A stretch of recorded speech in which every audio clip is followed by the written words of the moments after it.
தன் வீட்டை விட்டு புறதேசத்துக்கு பிரயாணம் போக எத்தனிக்கும் பொழுது தன் ஊழியக்காரனுக்கு அதிகாரம் கொடுத்து அவனவனுக்கு தன் தன் வேலையை நியமித்து விழித்திருக்கும்படி காவல் காக்கிறவனுக்கு கற்பிப்பான். அப்படியே நீங்களும் விழித்திருங்கள்.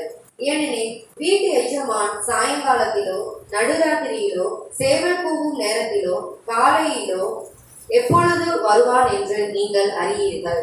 நீங்கள் நினையாத வேளையில் அவர் வந்து உங்களை தூங்குகிறவர்களாக கண்டுபிடியாதபடிக்கு விழித்திருங்கள். நான் உங்களுக்கு சொல்லுகிறதை எல்லாருக்கும் சொல்கிறேன், விழித்திருங்கள் என்றார். ஆண்டவருடைய நாமத்திற்கு மகிமை உண்டாவதாக. 33ஆம் வசனத்திலே வாசித்த அந்த சம்பவம் மத்தேயு 23ஆம் அதிகாரம் 44ஆம் வசனத்திலும் இருக்கிறது. மத்தேயு 24:44.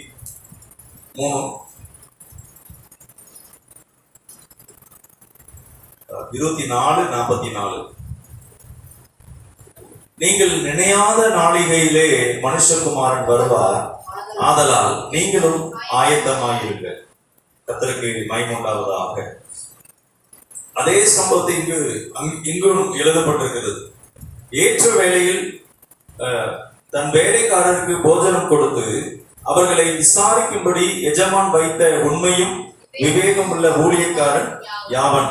எஜமான் வரும்போது அப்படி செய்கிறவனாக காணப்படுகிற ஊழியக்காரனை பாக்கியவான். தன் ஆஸ்திகள் எல்லாவற்றின் மேலும் அவனை விசாரணைக்காரனாக வைப்பான் என்று மெய்யாகவே உங்களுக்கு சொல்லுகிறேன். அந்த ஊழியக்காரனோ பொல்லாதவனாய் இருந்து என் ஆண்டவன் வர நாள் செல்லும் என்று தன் உள்ளத்திலே சொல்லிக் கொண்டு தன் உடன் வேலைக்காரரை அடிக்க தொடங்கி வெறியரோடை புசிக்கவும் குடிக்கவும் தலைப்பட்டார்.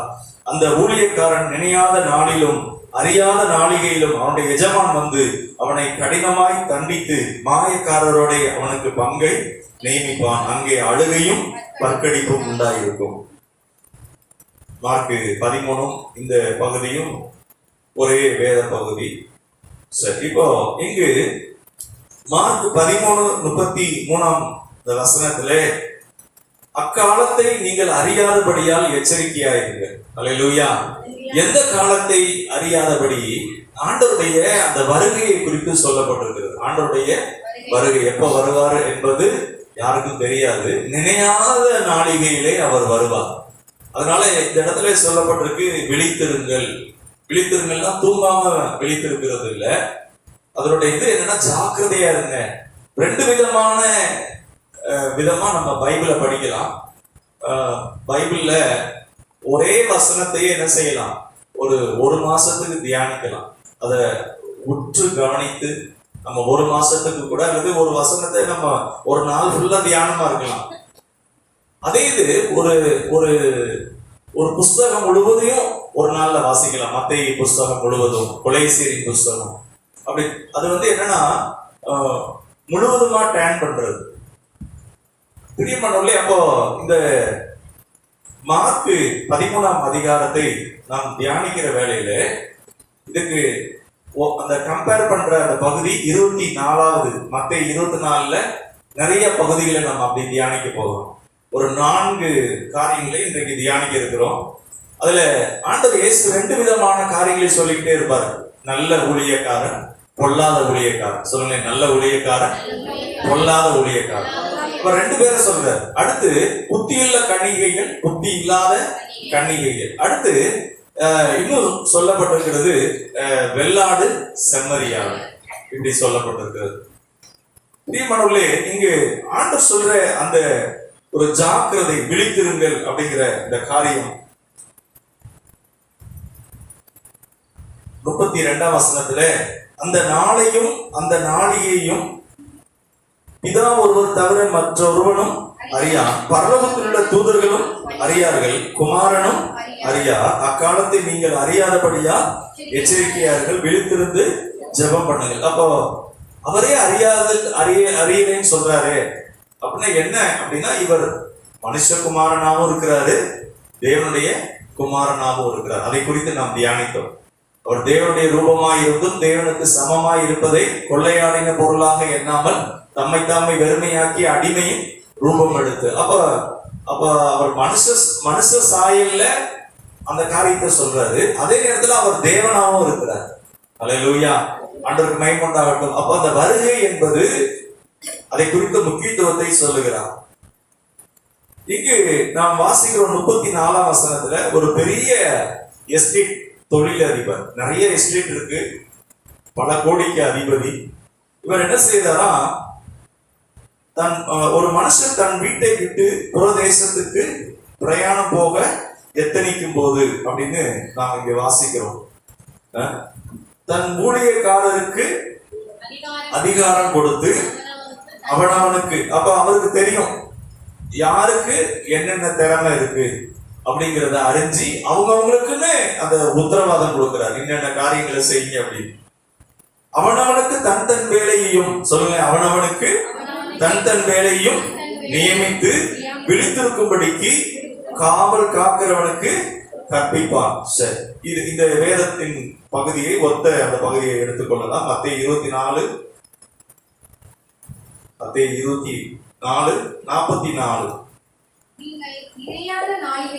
நீங்கள் நினையாத நாளிகையிலே மனுஷகுமாரன் வருவார். ஆதலால் நீங்கள் எப்படி இருங்க? ஆயத்தமாயிருங்கள். ஆண்டவருடைய நாமத்திற்கு மகிமை உண்டாவதாக. அப்போ அந்த எஜமானன் எப்ப வருவார்னு தெரியாது. ஆனா எஜமான் வரும்போது எப்படி இருக்கணுமா?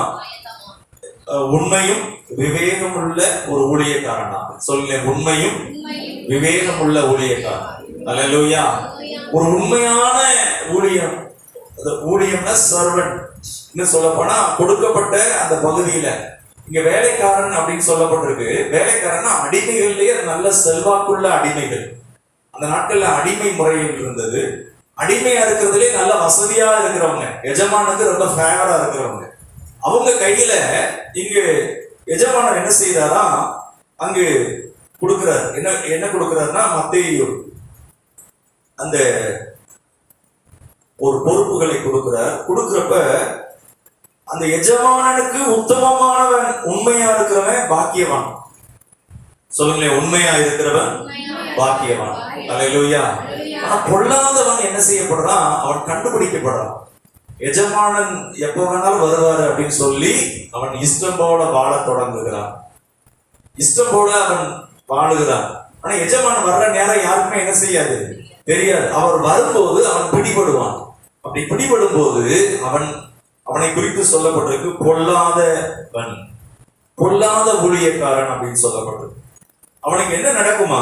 51ஆம் வசனத்துல போட்டிருக்கு, 50-51. அந்த ஊழியக்காரன் நினையாத நாளிலும் அறியாத நாளிகையிலும் அவனுடைய எஜமான் வந்து, சொல்லுங்க, எஜமான்.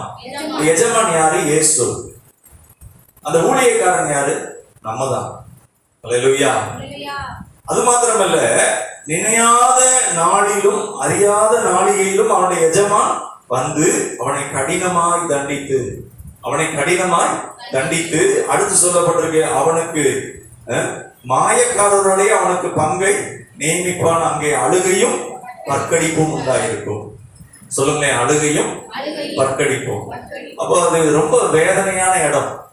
இன்னும் சொல்ல போனா அங்க ஒரு சிலது சொல்லி சொல்லி அழுவாங்க. ஐயோ, அதை நான் இப்படி செஞ்சிருக்கலாமே, நான் இப்படி மிஸ் பண்ணிட்டேனே, இப்படி இந்த காரியத்துல என்ன நான் தாழ்த்தி இருக்கலாமே, இப்படி இந்த காரியத்தை நான் இன்னும் கொஞ்சம் ஜெபம் பண்ணி இருக்கலாமே, இந்த காரியத்துக்காக நான் கொஞ்சம் சாப்பிடாம கூட இருந்து கொஞ்சம் அர்ப்பணிச்சு கர்த்தருடைய இதுல கொஞ்சம் எச்சரிக்கையா இருந்திருக்கலாமே அப்படின்னு சொல்லி அவங்க செய்யாததை எண்ணி அங்கு அழுது புலம்புவார்கள்.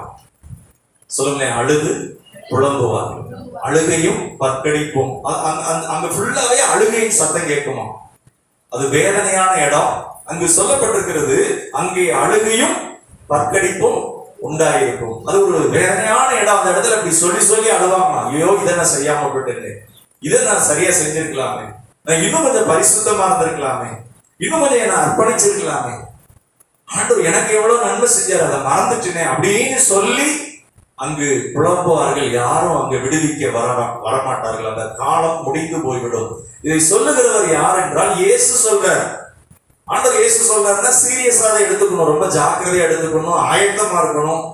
நம்மை சார்ந்த பகுதிகள், நம்ம கொடுக்கப்பட்ட வேலைகள், நம்மை சார்ந்த இருக்கிற பிள்ளைகள், நம்மை சுற்றி இருக்கிற சமுதாயம், பெற்றோர், நமக்குரிய ஒவ்வொன்றிலும் நம்ம எப்படி இருக்கணும்? ஒரு ஜாக்கிரதையாக இருக்கணும், எச்சரிக்கையாக இருக்கணும். அதனாலதான் ஆண்டவர் சொல்றாரு, நீங்கள் விழித்திருங்கள், ஜாக்கிரதையா இருங்கள். திரும்ப திரும்ப சொல்றாரு, நினையாத நாளிகையிலே அவர் வரும்போது நீங்கள் அந்த காரியங்களிலே குற்றம் கண்டுபிடிக்கப்படாதபடி நீ அந்த ஒரு பொல்லாதவனை போல நீங்க இருந்துடாதீங்க. அப்ப நம்ம ரட்சிக்கப்படுறப்ப தீர்மானம் எடுக்கிறோம். அது வெள்ளிக்கிழமை கூட தியானித்தோம். அவயங்களை நாம் என்ன செய்யறோம்? ஒப்பு கொடுக்கிறோம். கண்கள், வாய், சரீர அவயங்கள். இந்த கண்ணை அசுத்தமானதை பார்க்க கூடாது. இந்த கைகள், இந்த நினைவுகள், நம்ம எப்படி வேணாலும் வாழலாம். அது ஆண்டவரை அறியறதுக்கு முன்னாடி எப்படி இருந்தோம், ஆண்டவரை அறிந்த பிறகு நம் வாழ்க்கையை நம்ம என்ன செய்யறோம்? பரிசுத்தத்துக்கு ஒப்பு கொடுத்திருக்கிறோம், நம்மை சுத்திகரிக்க ஒப்பு கொடுத்திருக்கிறோம், அவர் மகிமைக்காக இந்த அவயங்களை ஒப்பு கொடுத்திருக்கிறோம். அவருக்கு எது பிரியம், அவருக்கு எதெல்லாம் பிரியம் இல்லை, அவருக்கு எப்படி பேசினா பிரியமா இருக்கும், அவருக்கு என்ன செஞ்சா பிரியமா இருக்கும், எதை செய்யலைன்னா பிரியமா இருக்காது. இப்படி நம்மை நாமே ஆராய்ந்து நம்மை ஒப்பு கொடுக்கும் போது கர்த்தர் நமக்கு உதவி செய்வார். அல்லேலூயா. அப்ப நம்ம ஆரம்பிக்கும் போது எஜமான் என்ன எதிர்பார்க்கிறாரோ அதுல நம்ம ரொம்ப ஜாக்கிரதையாக இருக்க வேண்டும், எச்சரிக்கையாக இருக்க வேண்டும். இங்க இந்த வார்த்தையை நாம் பார்க்கிறோம், ஆயத்தமாயிருங்கள். 44ஆம் வசனம், ஆதலால் நீங்களும் ஆயத்தமாயிருங்கள். சொல்லுங்களேன், ஆதலால் நீங்களும் ஆயத்தமாயிருங்கள். அல்லேலூயா. எல்லாம் சொல்லுங்க, சத்தமா சொல்லுங்க, ஆதலால் நீங்களும் ஆயத்தமாயிருங்கள். அல்லேலூயா. அப்ப நம்ம ஒவ்வொருவரும் எப்படி இருக்கணும்? என்னைக்கோ வர்றாரு ஒரு அசால்ட்னஸ். அந்த பொல்லாதவன் என்ன செய்யறானா, அவன் என்ன செய்யறானா, 49ஆம் வசனத்துல போட்டிருக்கு, தன் உடன் வேலைக்காரரை அடிக்க தொடங்கி. மத்தேயு 24:49, தன் உடன் வேலைக்காரரை அடிக்க தொடங்கி. அடுத்து என்ன நடக்குது? வெறியரோட புசிக்கவும் குடிக்கவும் தலைப்பட்டார். அப்ப தேவனுடைய ராஜ்யம் வெறும் புசிப்பும் குடிப்பும் அல்ல, அது தேவ நீதியும் சமாதானமும் உள்ளது. அப்ப தேவனுடைய ராஜ்யம் அது என்ன இல்ல, வெறும் சாப்பிடுறது, சாப்பாடே வாழ்க்கை அது இல்ல. சாப்பாடு சரியில்லைன்னா எனக்கு எல்லாமே போயிடும், அப்படி இல்லை. சாப்பாடு வேணும், சாப்பிடாமையும் இருக்கணும். அல்லேலூயா. ஆண்டவர் ஸ்தோத்திரம்.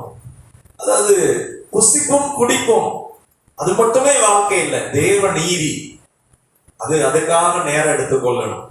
தேவ சமாதானம், பரிசுத்த ஆவியானவருடைய சமாதானம். நிறைய நேரம் நம்ம பிரச்சனைகள்லாம் வர்றதுக்கு முன்னாடி அன்னைக்கு உட்கார்ந்து அழுகிறப்ப, அதை காட்டிலும் நல்லா இருக்கிறப்பயே நம்மை தாழ்த்தி தேவ சமூகத்துல கொஞ்சம் கரையை கொடுத்து அவயங்களை ஒப்பு கொடுத்து ஒரு 3 மணி நேரம் 4 மணி நேரம் குடும்பத்துக்காக, பிள்ளைகளுக்காக, குடும்பத்துல காணப்படுகிற பிரச்சனைகளுக்காக, வீட்டுக்காக, அப்படி நம் அவயங்களை அர்ப்பணிக்க வேண்டும். 2 எஜமானுக்கு ஊழியம் செய்ய முடியாது. இந்த சரீரம் நம்ம கண்ட்ரோல மீறக்கூடாது. இந்த சரீரம் நமக்கு ஒரு எஜமானன் மாதிரி இருக்கக்கூடாது. ஒரு சிலருக்கு சரீரம் தான் ராஜா மாதிரி இருக்கும். இந்த சரீரம் என்ன சொல்லுதோ அதெல்லாம் கேட்பாங்க. யாக்கோபு நிருபம் 3ஆம் அதிகாரத்துல போட்டிருக்கு, 2 வித ஞானம் அப்படின்னு சொல்லப்பட்டிருக்கு. ஒரு ஞானம் என்னன்னா, அது பிசாசின் ஞானம், கசப்பு, வைராக்கியம், பகை, மூக்கம். இது எல்லாமே நமக்குள்ளேயும் எளிதா வர்ற ஒன்று. பழிவாங்குற சுபாவம், வன்மம் நமக்குள்ள. ஆனா பரலோகத்திலிருந்து இறங்கி வருகிற ஞானம் எப்படி இருக்குமா? சாந்தம் உள்ளதும், இணக்கம் உள்ளதும், அது சமாதானம் உள்ளதும். அது எப்படி இருக்குமா? அது இணங்கி போகிற ஒன்றா இருக்குமா? அதனால உங்களுக்குள்ள கசப்பும் வைராக்கியம் வைப்பீர்களானால் பெருமை பாராட்டாதீர்கள், அது பேய்த்தனத்துக்குரியது அப்படின்னு சொல்லப்படுது. அப்ப நம்முடைய ஸ்பாவத்துக்குள்ள எளிதா என்ன செய்யலாம்? கணவன் மனைவிக்கு இடையில அல்லது பெற்றோர் பிள்ளைக்கு இடையில கசப்பு வரலாம், அல்லது ஒரு விதமான பகை வரலாம். ஆனா அது சரி பண்ணிடணும். அதுக்காக நம்ம ஜெபிக்கணும். ஆண்டவரே, என் வீட்டுல இப்படி இருக்கு, என் வீட்டுல குடும்ப காரியங்கள் இப்படி இருக்கு, நான் பிசாசின் கிரியைகளை மேற்கொள்ள என் வீட்டுக்குள்ள விடமாட்டேன், நான் எதிர்த்து நிற்பேன். யாருக்கும் சொல்ல தேவையில்லை. நாமே அப்படி என்ன செய்யலாம்? தேவனோடு நல்ல நேரம் எடுத்து ஊக்கமா வல்லமையாக அப்படி நாம் ஆயத்தமாகிறது நல்லது. கர்த்தர் நம்மை ஆசீர்வதிப்பாராக.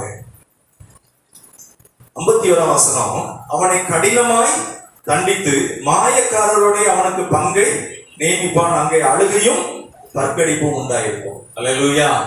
அப்போ ஒரு நேரம் நம்ம ஒரு காரியங்களுக்காக தியாகம் பண்ணும்போது ரொம்ப கஷ்டமா இருக்கும்.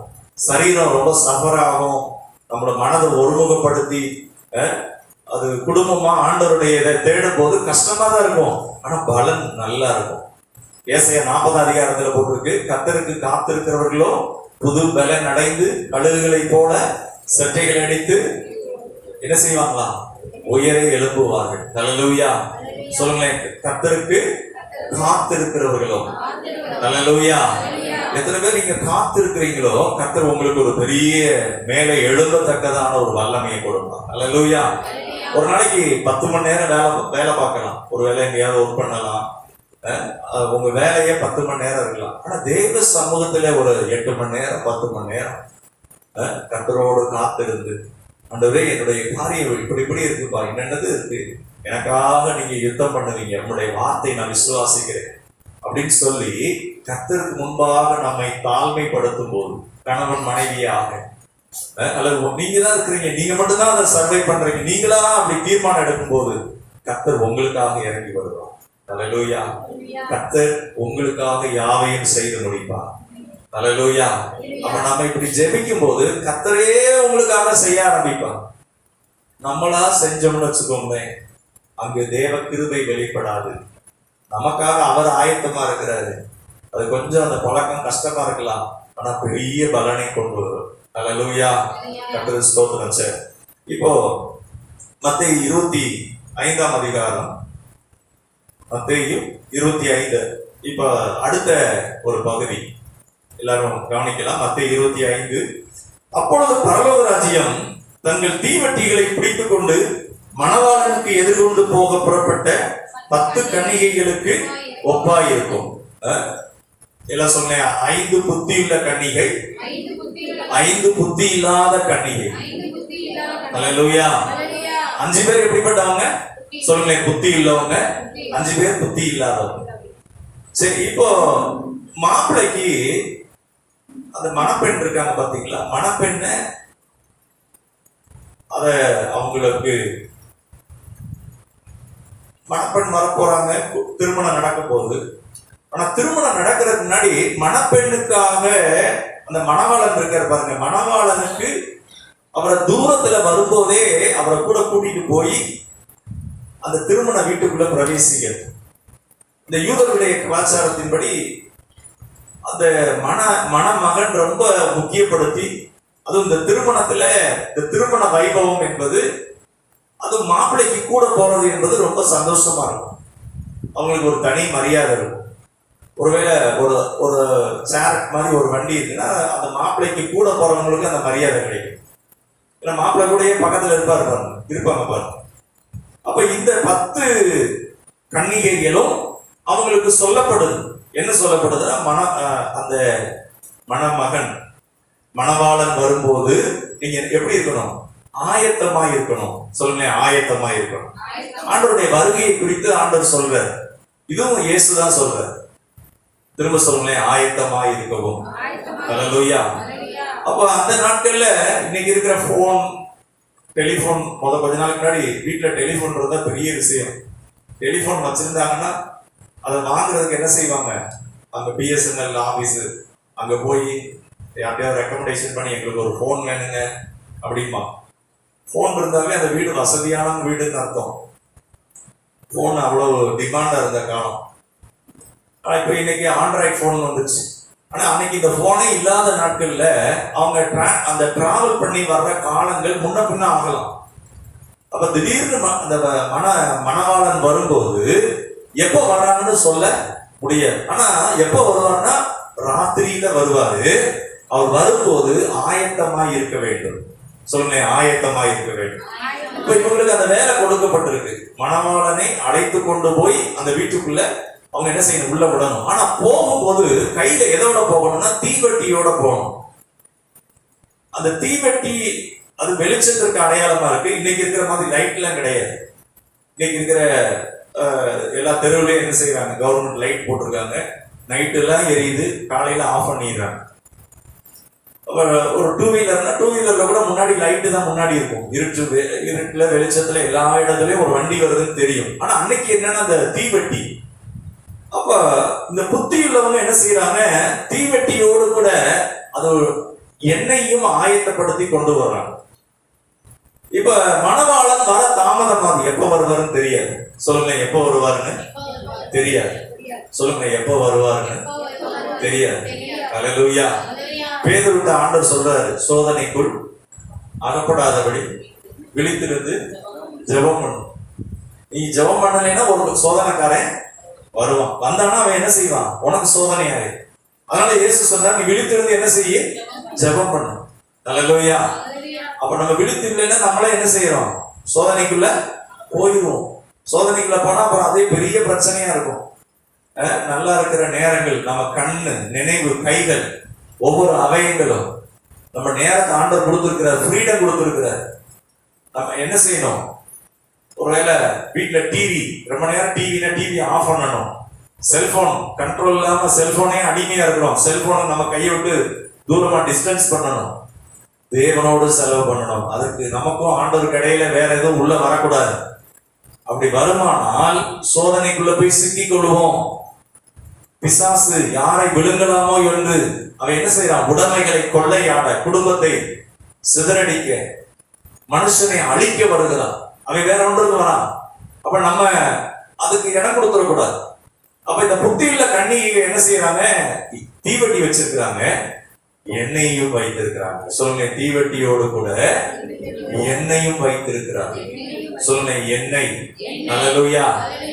அப்ப ஆயத்தமா இருக்கிறது, ஜெபத்துல ஆயத்தமா இருக்கிறது, பரிசுத்த ஆவிக்குள்ள ஒரு ஆயத்தம், வேத வசனங்களை தியானிக்கிறதுல ஒரு ஆயத்தம், நல்ல நேரம் எடுத்து கர்த்தரோடு செலவு பண்றது, அப்படி ஆயத்தம் உள்ள ஒரு. இன்னொருத்தவங்க என்ன வெறும் தீவெட்டியை மட்டும் தான் வச்சிருக்கிறாங்க.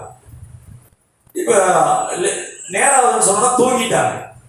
10 பேருமே அங்க சொல்லப்பட்டிருக்கு, மணவாளன் வர தாமதித்த போது, 5ஆம் வசனம் எல்லாரும் வாசிங்களே. மணவாளன் வர தாமதித்த போது அவர்கள் எல்லாரும் நித்திரை மயக்கம் அடைந்து, சொல்லுங்க, தூங்கி விட்டார்கள்.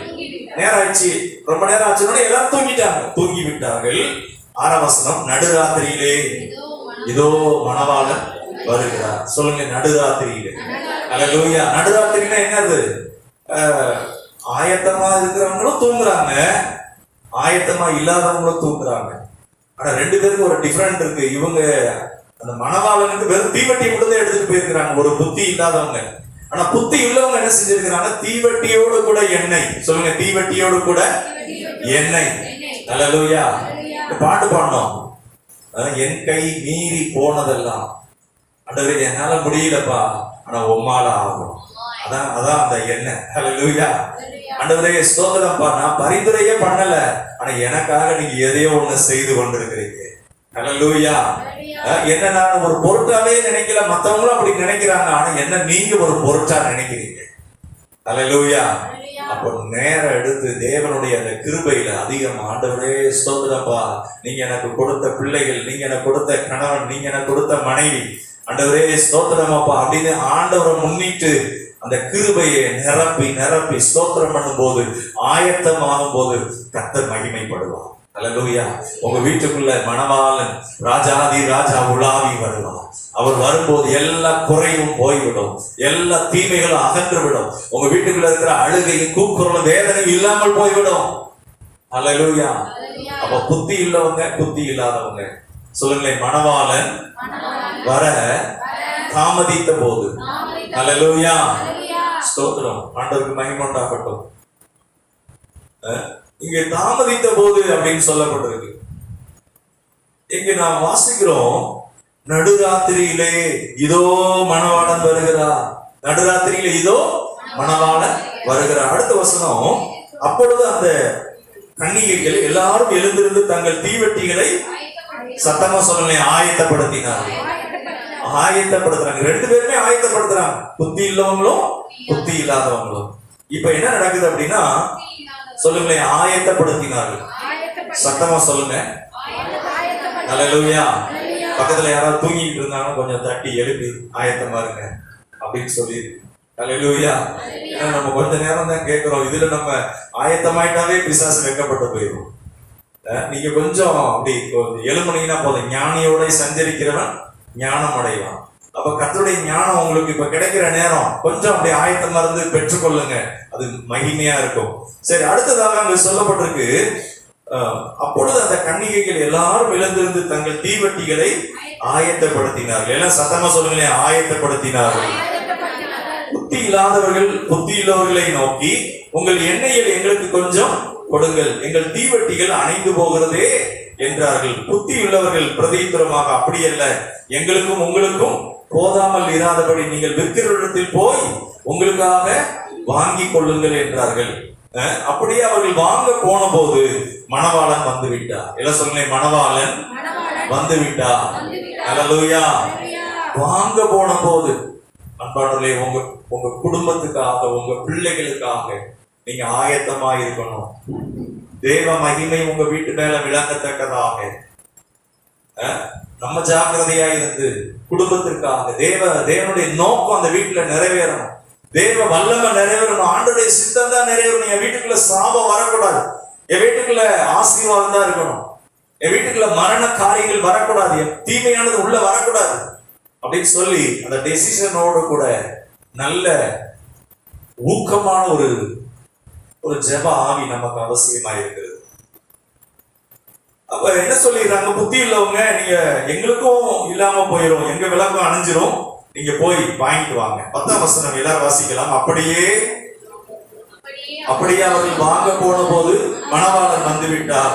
ஆயத்தமாக இருந்தவர்கள் அவரோட கூட கல்யாண வீட்டுக்குள் பிரவேசித்தார்கள். கதவும் அடைக்கப்பட்டது. இப்ப கல்யாண வீட்டுக்குள்ள என்ன செஞ்சுட்டாங்க, இவங்க பிரவேசிச்சுட்டாங்க. உள்ள போனோட கதவு அடைக்கப்பட்டது.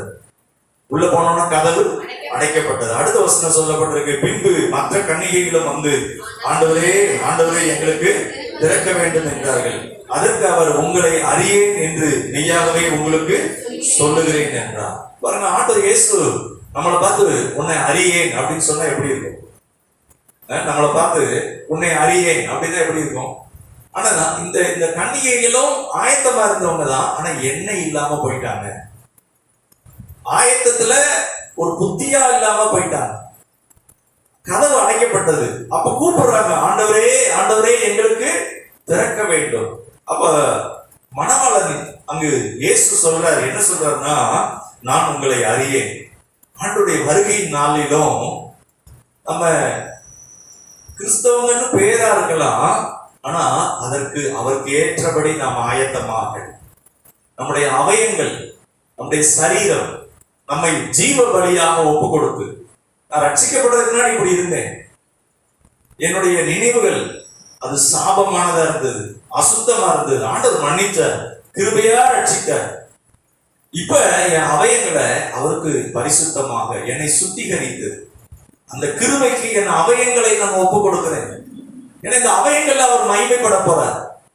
உங்க வாயில ஆண்டவர் உயர்த்தி துதிச்சு பாருங்க, இயேசுவே அப்படின்னு கூப்பிட்டு பாருங்க. உங்க பிள்ளைகளுக்காக ஜெபிங்க, உங்க வீட்டின் காரியங்களுக்காக ஜெபம் பண்ணுங்க. பரிந்து ஆண்டவர் இயேசுவின் நாமத்தை சொல்லி ஸ்தோத்திரம் பண்ணி பாருங்க. கர்த்தர் என்ன செய்வாரோ உங்க வீட்டை மகிமைப்படுத்துவார். அல்லேலூயா.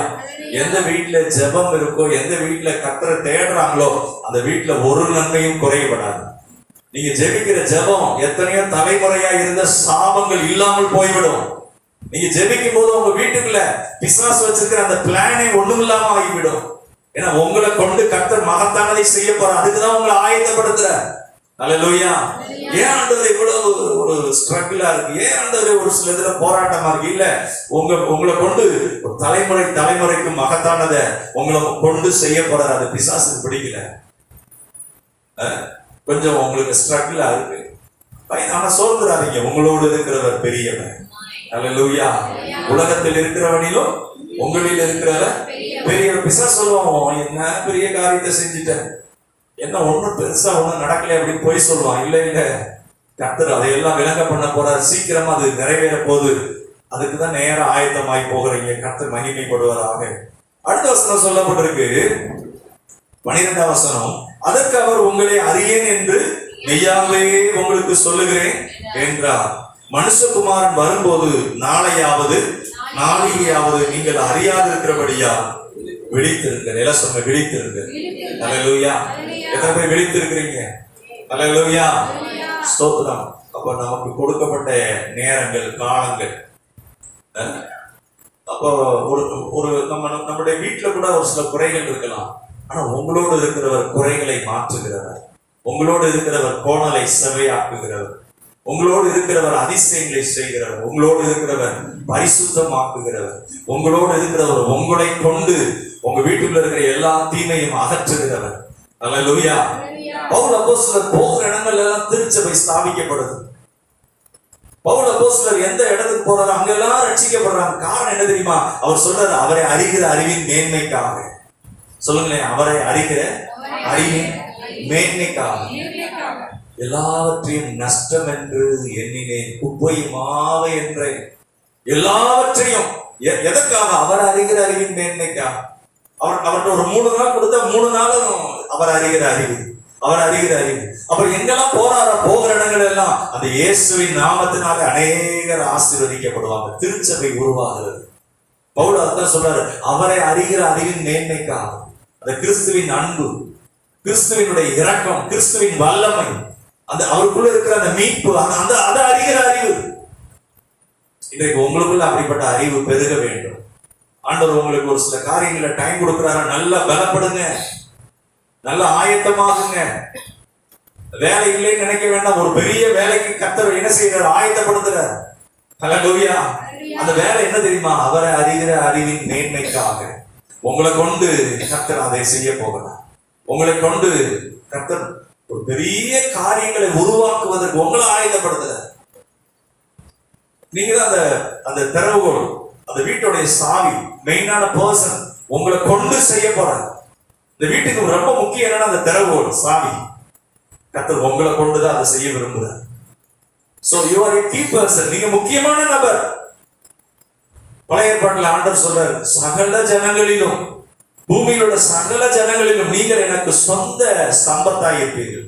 அது இங்கிலீஷ்ல போட்டிருக்கு, யூ ஆர் a treasure அப்படின்னு போட்டிருக்கு. நீங்கள் ரொம்ப விசேஷித்தவர்கள் அப்படிங்கிறார். அவ விசேஷமானவங்க எப்படி இருப்பாங்க? அது ஜெனியூனா ஆயத்தமாகிட்டே இருப்பாங்க. கர்த்தர் அவங்களை எக்யூப் பண்ணுவார். உடனே பெரிய மாற்றம் தெரியாது, ஆனா ஒரு பெரிய காரியங்களை கொண்டு அவங்களை கொண்டு செய்ய போறாருன்னு ஆயத்தமாக்குறாரு. ஏதோ ஒண்ணு செய்ய போறாரு, ஏதோ ஒண்ணு மகத்தானது செய்ய போறாரு. அல்லேலூயா. ஸ்தோத்திரம். சின்ன சின்ன காரியங்களை கண்டு சோர்ந்து போகாதீங்க. அதுல உங்க மனதை மடிய விடாதீங்க. அதுல பலப்படுங்க. கர்த்தர் உங்களை அததான் ஆயத்தமாய் இருந்தவர்கள். சொல்லுங்க, ஆயத்தமாய் இருந்தவர்கள். அல்லேலூயா. ஆயத்தம் இல்லாதவங்க இருக்கிறாங்க. 2 பேர் போட்டிருக்கு, புத்தி உள்ளவங்க, புத்தி இல்லாதவங்க. அப்ப எல்லாருக்கும் தான் அது சொல்லியிருப்பாங்க. ஒரு நேரம் நைட்டு வர்றதுக்கு தாமதமாகலாம், ஆனா நீங்க அந்த தீவெட்டியோட இருந்தாதான் போக முடியும். தீவெட்டி அணைஞ்சிச்சுன்னா நீங்க உள்ள போக முடியாது. அப்ப எல்லாருக்கும் தான் ஆண்டவர் இயேசு எல்லாருக்கும் தான் புரியுற மாதிரி சொல்லியிருப்பாரு. அந்த அறிவிப்பு, அனௌன்ஸ்மெண்ட் அவர் அங்க சொல்லப்பட்டிருக்கு, நான் உங்களை அறியேன். நம்ம ஜெபம் பண்ணாம இருந்தா ஆண்டவர் சொல்லுவார், நான் உன்னை அறியேன். ஆண்டவருடைய அபிஷேகம் நமக்குள்ள இல்லாம இருந்தா ஆண்டவர் சொல்றார், உன்னை நான் அறியேன். ஆண்டவருடைய வசனத்தை நாம் கை கொள்ளாமல் இருந்தால் ஆண்டவர் சொல்றார், நான் உன்னை அறியேன். உனக்கு வசனம் தெரியும், நீ கை கொண்டையான்னு கேட்பாரு. ஒருவேளை நம்ம கை கொள்றதுல குறைவு இருந்தா, ஆண்டவரே எனக்கு பலன் தாங்க, ஆண்டவரே எனக்கு உங்க கிருபை தாங்க, கேட்டா தருவார். அல்லேலூயா. பலவீனனும் தன்னை பலவான் என்று சொல்வானா. அப்ப கொஞ்சம் நம்ம ஜீவ பலிபீடத்துல ஜீவ பலியாக ஒப்பு கொடுக்கணும். கர்த்தர் உங்களுக்குள்ளே மாற்றங்களை உண்டாக்குவார். அல்லேலூயா. அடுத்தது 14வது வசனம் எல்லாரும் எடுத்துக்கொள்வோம். மத்தேயு 25:14. மத்தேயு 25:14. இப்ப இது அடுத்த ஒரு பகுதி. ஆண்டவர் வரிசையா சொல்றார், வருகைக்கு இதெல்லாம் விளக்கம் சொல்றார். என்னென்ன விளக்கங்கள் சொல்ல முடியும் அப்படின்னு சொல்றார். இந்த ஒரே ஒரு அந்த வார்த்தையை திரும்ப ஒரே ஒரு முறை வாசிங்களேன். 8ஆம் வசனம் 25:8. புத்தி இல்லாதவர்களை நோக்கி, உங்கள் எண்ணெயில் எங்களுக்கும் கொஞ்சம் கொடுங்கள், எங்கள் தீவெட்டிகள், சொல்லுங்களேன், எங்கள் தீவெட்டிகள் அணைந்து போகிறதே. அப்ப ஜபத்துல வீட்டுல உட்கார்ந்து, ஆண்டவரே அப்படின்னு முதல்ல கேட்டீங்கன்னா, ஆண்டவர் எண்ணெயை ஊத்தி இருப்பார், தேவையானதெல்லாம் கொடுத்திருப்பார், ஞானத்தை கொடுத்திருப்பார். ஒரு காரியத்துல, ஆண்டவரே எனக்குள்ள என்னென்ன காரியங்கள் குறைவா இருக்கு, எனக்கு ஆண்டவரே உங்க கிருபை வேணும், எனக்குள்ள என் வாழ்க்கை மாற்றம் அடையணும், எனக்குள்ள அந்த வல்லமை வேணும், ஆண்டவர் தந்திருப்பார். சோ ஒரு கேர்லெஸ் ஆட்டிடியூட். இன்னொன்னு சொல்ல போனா டோன்ட் கேர் ஆட்டிடியூட். ரெண்டு விதமான காரியங்கள். கேர்லெஸ்னா என்னன்னா தெரியாம மிஸ்டேக் பண்ணிடுது. டோன்ட் கேர்னா என்ன வேணாலும் நடக்கட்டும், நிர்விசா, எதை பத்தியுமே கவலை இல்லை. இந்த ஆட்டிடியூட்ல ரெண்டு விதமா இருக்கு. கேர்லெஸ் ஆட்டிடியூட், தெரியாம பண்ணிட்டேங்க, தெரியாம ஜெபிக்காம இருந்துட்டேங்க, தெரியாம நான் இந்த தப்ப பண்ணிட்டேன், என்ன மன்னிச்சிருங்க. டோன்ட் கேர்னா என்னன்னா என்ன வந்துடும் பார்ப்போம். ஒரு சிலருக்குள்ள உள்ள அந்த ஒரு விதமான அசட்டை, என்ன ஜெபம், என்ன பைபிள், எனக்கு தெரியாத பைபிளா, நிர்விசாரம். இன்னும் சொல்ல போனா அது ஒரு அற்பமா நினைக்கிற ஒன்று. சோ பைபிள்ல நிறைய காரியங்கள் ஆண்டவர் கனம் பண்றதுன்னே போட்டிருக்கு.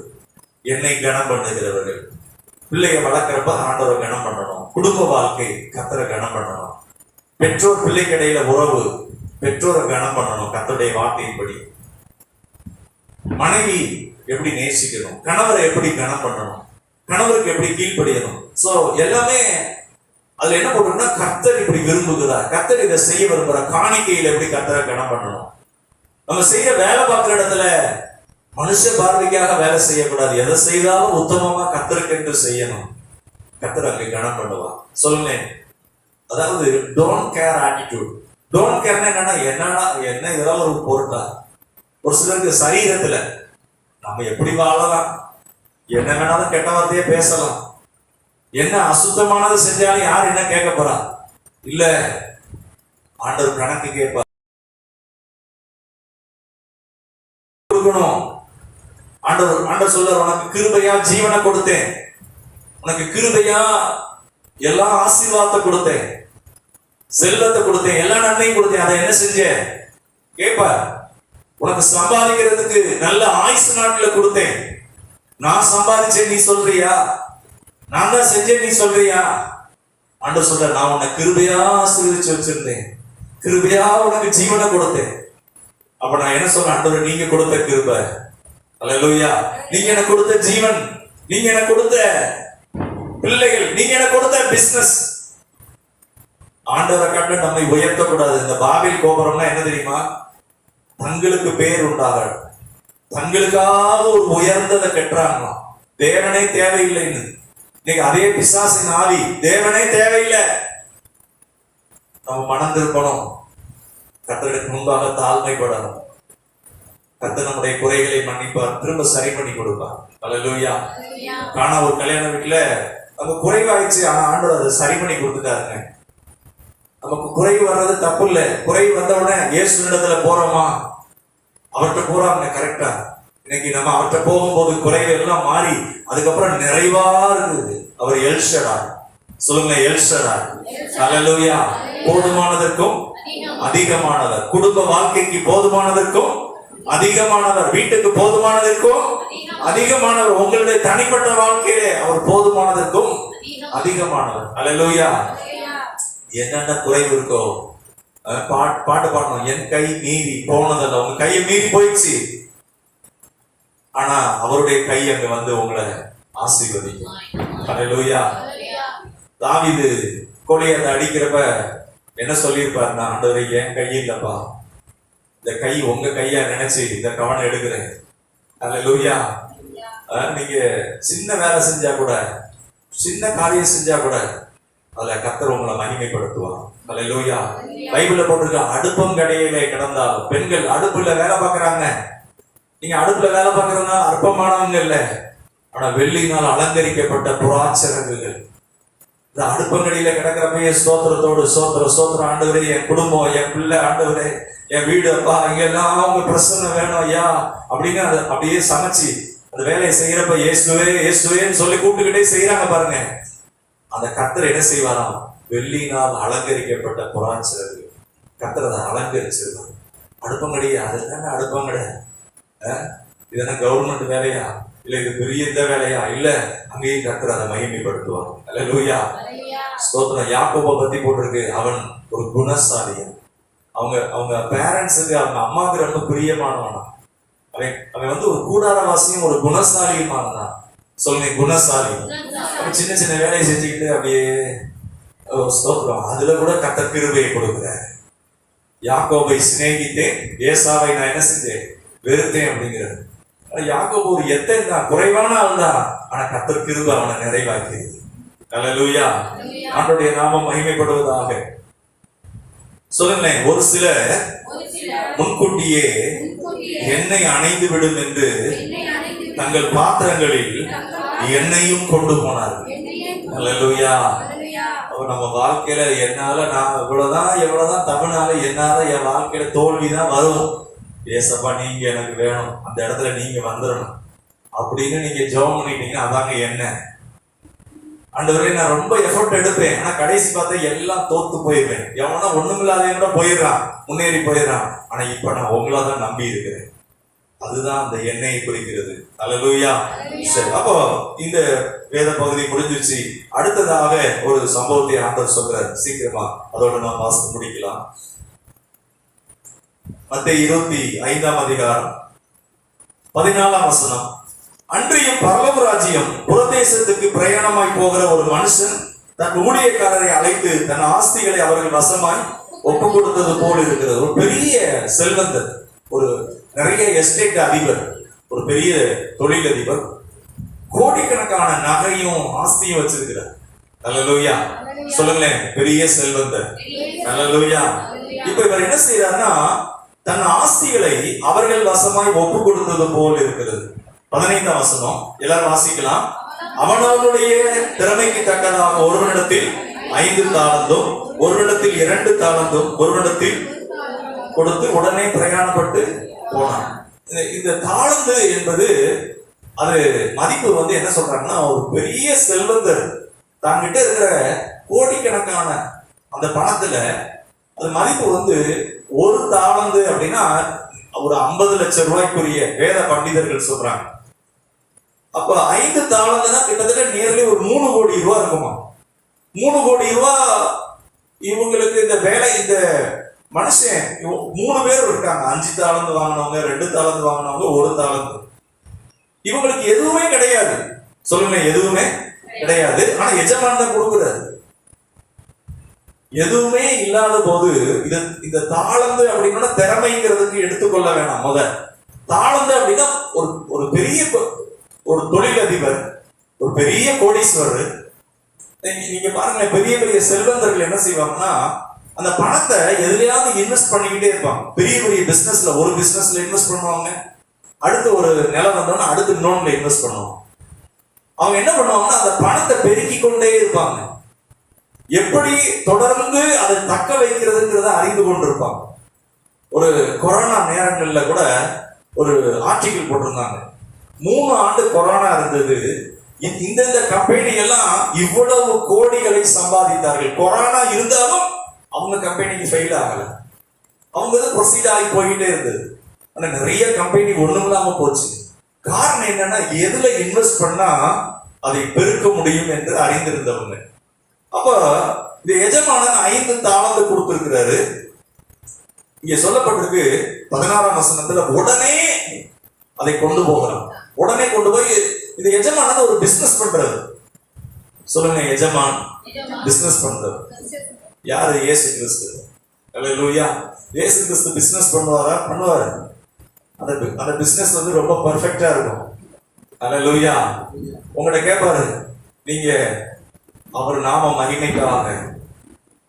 ஆண்டவர் சொல்றாரு, இஸ்ரவேலே நான் உன்னை உருவாக்கினேன், நீ என்னால் மறக்கப்படுவதில்லை. என் தாசனாகிய யாக்கோபே, இஸ்ரவேலே நான் உன்னை சொல்லுங்களேன் உருவாக்கினேன். அவர் உருவாக்குனாருன்னா எப்படி இருக்கும்? ஒரு சில ஆளை உருவாக்குறதுக்கு 2 வருஷம் எடுத்துக்கிறாரு, 3 வருஷம் எடுத்துக்கிறாரு. பைபிள்ல ஒரு சிலர் மோசே 40 வருஷம் ஆயிருக்கு. அவர் உருவாக்கினேன், நீ என்னால் மறக்கப்படுவதில்லை. சொல்லுங்க, அவர் உங்களை உருவாக்கினார்னா சூப்பரா உருவாக்கிடுவார். அல்லேலூயா. இல்ல நானே தகுதி இல்லாம இருக்கிறேன், ரொம்ப மோசமா இருக்கேன், ரொம்ப கேவலமா இருக்கிறேன் நீங்க சொல்லலாம். ஆனா அவர் உருவாக்கணும்னு நினைச்சிட்டாருன்னா உங்களை சூப்பரா ஆக்கிடுவார். உங்களை நீங்க சாதாரணமா இருக்கிற உங்களை எப்படி ஆக்கிடுவார்? பெஸ்டா ஆக்கிடுவார். அல்லேலூயா.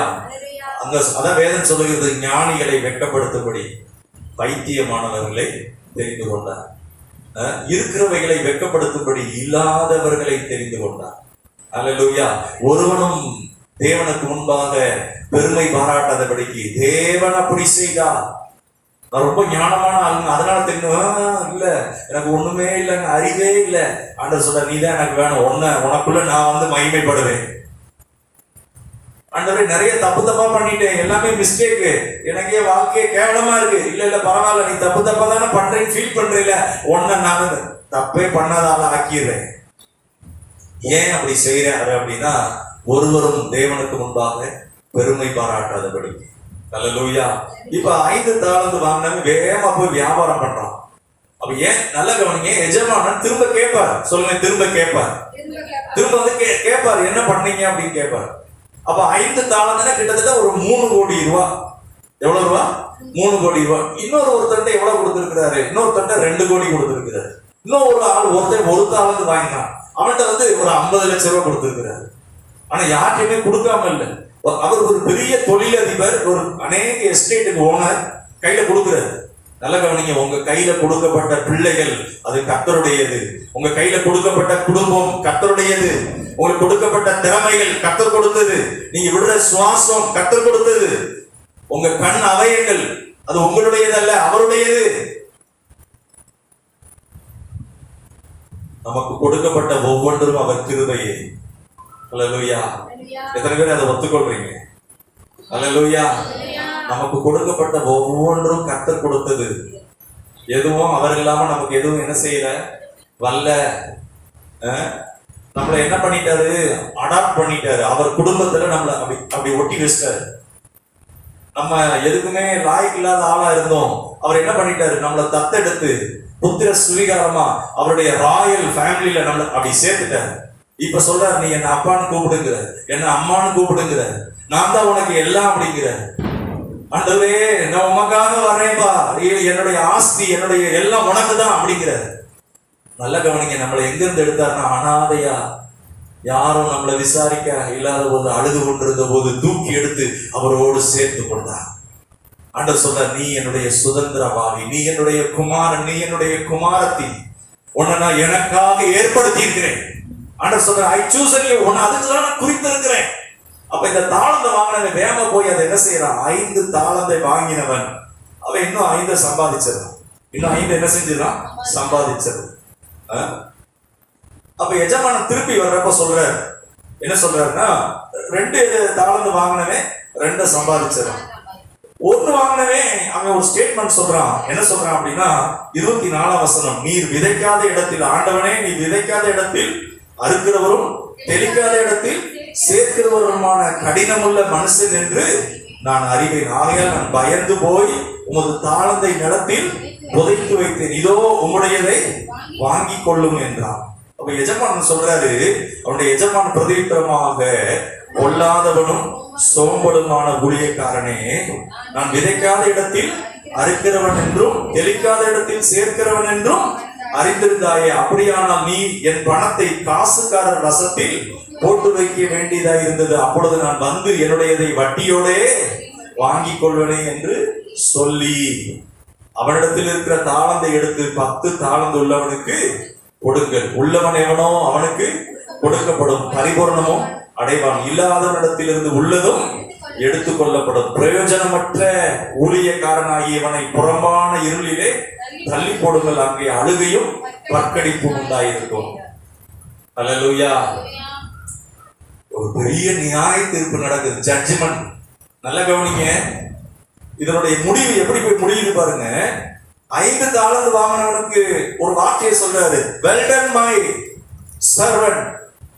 வெல் டன் அப்படிங்கிறார் எஜமானன் சொல்றாரு, well done my servant, you are faithful. அவர் சொல்றாரு, நீ எப்படிப்பட்டவன, உத்தமமா இருந்த. அடுத்து இன்னொரு வார்த்தை சொல்றாரு, அது இங்கிலீஷ்ல போட்டு, you have been faithful little things, கொஞ்சத்துல உண்மையா இருந்த, குட் அண்ட் ஃபெய்த்ஃபுல், நல்லது நல்லவனா இருந்த. எப்படி இருந்த? உத்தமமா இருந்த. சொல்லுங்களேன், நல்லவனா இருந்த, அடுத்து உத்தமமா இருந்த. அல்லேலூயா. இன்றைக்கு ஆண்டவர் நம்மளை ரட்சித்திருக்கிறார். நம்ம உத்தமமா இருக்க ஆண்டவர் ரட்சித்திருக்கிறார். நம்ம உண்மையா இருக்க ஆண்டவர் தெரிந்து கொண்டார். அந்த எஜமானன் சொல்றாரு, ஜீசஸ் சொல்றாரு, well done my servant, well ton அப்படி சொல்லிட்டு சொல்றாரு, நீ கொஞ்சத்துல உண்மையா இருந்த, நீ இன்னைக்கு நம்ம கொடுக்கப்பட்ட ஆப்பர்ச்சுனிட்டி கொஞ்சத்துல, சோ குட் அண்ட் ஃபெய்த்ஃபுல், அதுல உத்தமமாய் நாம் இருக்கிறோமா? ஜெப வாழ்க்கையில, தனிப்பட்ட பரிசுத்தத்துல, ஆண்டவருடைய அபிஷேகத்துல, கர்த்தர் நம்ம கொடுத்த இந்த வீட்டுல ஆண்டவருக்கு உண்மையா இருக்கிறோமா? So it's a loyalty. ஆண்டவரே நான் குறைவா இருந்தேன், என்னை மன்னித்தீங்களப்பா, அவங்க அன்புக்கு நான் பங்க வராதபடி நடந்து கொள்வேன். நான் அக்கிரமமா இருந்தேன் ஆண்டவரே, என்னை மீட்டு கொண்டீங்களப்பா, இந்த அன்புக்கு நான் உத்தமமா இருப்பேன். அவங்க எஜமான மேல ஒரு நல்ல மரியாதை வச்சிருக்கிறாங்க. எஜமான மேல என்ன வச்சிருக்கிறாங்க? நல்ல மரியாதை வச்சிருக்கிறாங்க. சிஸ்டர் கோயிலா சிஸ்டர், சிஸ்டர் சிஸ்டர் இங்க கவனிங்க, கவனிங்க. ஸ்தோத்திரம். சரி, ஆண்டவர் உங்களை ஆசீர்வதிப்பா. கொஞ்ச நேரம் ஆண்டவர் உங்களுக்கு அது பிரயோஜனமா இருக்கும். காய்ச்சலா? சரி சரி சரி, தண்ணி வேணா குடிச்சுக்கோங்க சிஸ்டர்.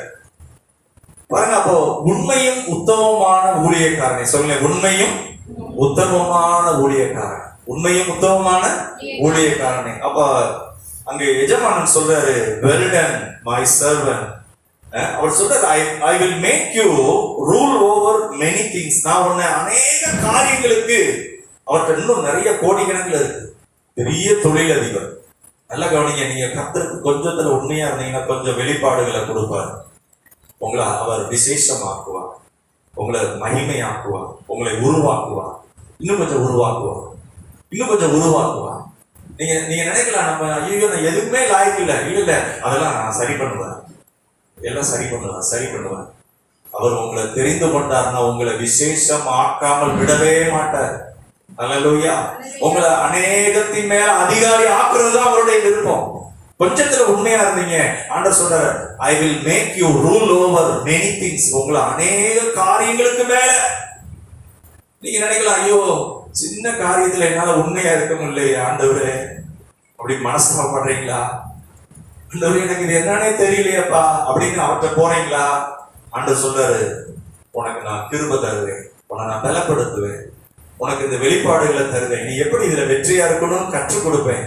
நீ சோர்ந்துடாத, உன்னுடைய தவறை கண்டு மடிந்து போகாத, நீ என்கிட்ட வா, உன்னை நான் ஆசீர்வதிப்பேன், என் சமூகத்துல காத்துரு, என்கிட்ட ஞானத்தை கேளு, என்கிட்ட அந்த வெளிப்பாடுகளை கேளு, எனக்கு என்கிட்ட இருக்கிற அந்த சத்தியத்தை உனக்கு நான் அந்த ரகசியத்தை கொடுப்பேன்.